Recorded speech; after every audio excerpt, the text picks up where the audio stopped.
चमचमीत खमंग रेसिपीसाठी रुचकर मेजवानीला सबस्क्राईब करा आणि बेल आयकॉनवर क्लिक करा। शेंगदाण्याची चटणी हा एक असा प्रकार आहे जो सगळ्यांनाच आवडतो। भाकरी किंवा चपातीबरोबर तर खूपच छान लागतं। तर आज आपण एक साधीशी शेंगदाण्याची चटणी कशी करायची ती बघूया। एका कढईमध्ये मी 1 टेबलस्पून तेल गरम करते। तेल गरम झालं की त्यात 1 टीस्पून जिरं जरा तडतडून घेणार आहे। जिरं तडतडलं की त्यात आपण साधारण 8 ते 9 लसणीच्या पाकळ्या चिरलेल्या जरा आपण परतून घेऊया। लसूण थोडंसं गोल्डन होईपर्यंत आपण परतून घेऊया।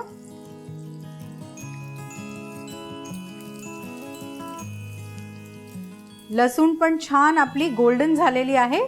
त्यात आपण 3 वाटी भाजलेले शेंगदाणे त्याची सालं काढून घेतलेली आहेत, ही परतून घेऊया ह्याच्यात।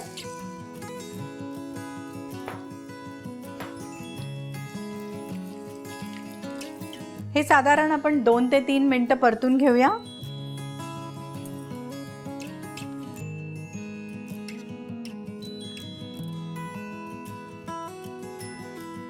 शेंगदाणे पण छान खरपूस भाजलेले आहेत। आता आपण गॅस बंद करून त्यात साधारण 1 टेबलस्पून लाल तिखट घालून घेऊया।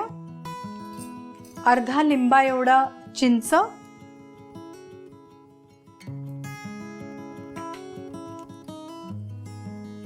हे सर्व एकत्र करून आपण मिक्सर मध्ये काढून घेऊया।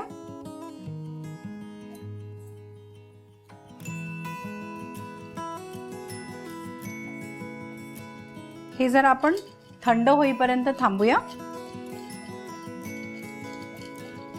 तुम्ही लाल तिखट 1 टेबलस्पून पेक्षा जास्तही घालू शकता तुम्हाला जर तिखट हवं असेल तर। आणि मग आता ह्याच्यात आपण साधारण 2 टीस्पून साखर, चवीप्रमाणे मीठ घालून ह्याला छान आपण जाडसर वाटून घेऊया।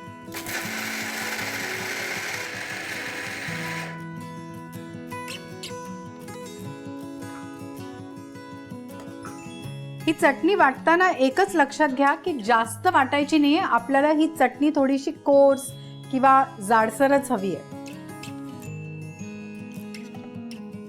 ही चटणी आता आपण एका सर्विंग बोल मध्ये काढून घेऊया। छान रंगही आलेला आहे ह्याचा।